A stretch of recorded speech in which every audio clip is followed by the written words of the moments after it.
একটা অসাধারণ স্কিল দেখালো ডাইনি। আবারও ছুটছে, বাঁদিকে মামদোকে একটা লং পাস দিতেই মামদো তার লেজ দিয়ে উল্টো হয়ে একটা সজোরে বাইসাইকেল কিক আর গোল। মানুষের জাত ড্রাইভার শেষ। আমরা জিতে ওদের সবাইকে এক এক করে খেয়ে নেব। এরই সাথে হাফ টাইম আর খেলার স্কোর 5-0, অর্থাৎ ভূতের দল আরো একটা মানুষকে খেতে পারবে। এটা কোনো সাধারণ ফুটবল খেলা হচ্ছে না, এই খেলা মানুষের অস্তিত্ব টিকিয়ে রাখার খেলা।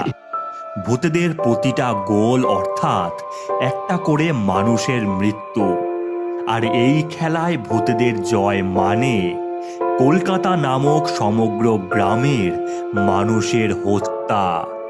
তাই গোপাল, গৌরী, হাবলু, পাঁচু, লোটে, পটকা, বিশু এরা কি গ্রামের মানুষদের বাঁচাতে পারবে? শুরু হচ্ছে দ্বিতীয় হাফ। লোটে গোপালকে বল বাড়িয়ে দিল, বাড়াতেই গোপাল বিশুকে পাস দিতেই বিশু ছুটতে লাগলো। সামনে গেছোর পায়ের নিচ দিয়ে বল গলিয়ে দিল বিশু। আবারও ছুটছে। আমায় দে বিশু। ঝড়ের বেগে ছুটছে বিশু, কিন্তু না, একটা সজোরে আঘাত বিশুকে ডাইনির দ্বারা।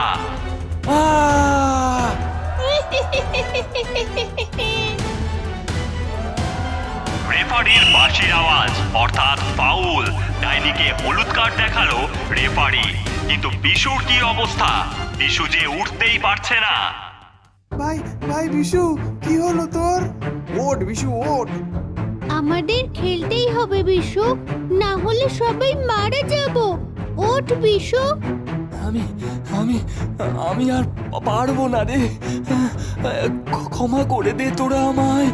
বিশু আর খেলার অবস্থায় নেই যে, কিন্তু এই ফ্রি কিকটাই বা কে করবে, আর একজনই বা কে খেলবে আমাদের হয়ে? বিশুকে মাঠের বাইরে নেওয়া হচ্ছে, তবে বিশুর বদলে কে? আমাদের বিশু ছাড়াই 6 জনে খেলতে হবে। আমরা পারবো না রে গোপাল। আমরা কেউ ফ্রি কিক করতেই পারি না। বিশুই তো পারছো, এখন কি হবে?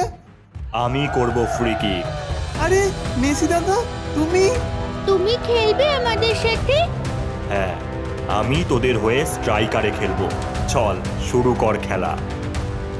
আমরা সবাই দেখতে পাচ্ছি বিশুর বদলে মেসি ফ্রি কিক নেবে। দেখা যাক কি হয়। সমস্ত মানুষেরা মেসির দিকে মুখছে। ডাইনি গোলকি থেকে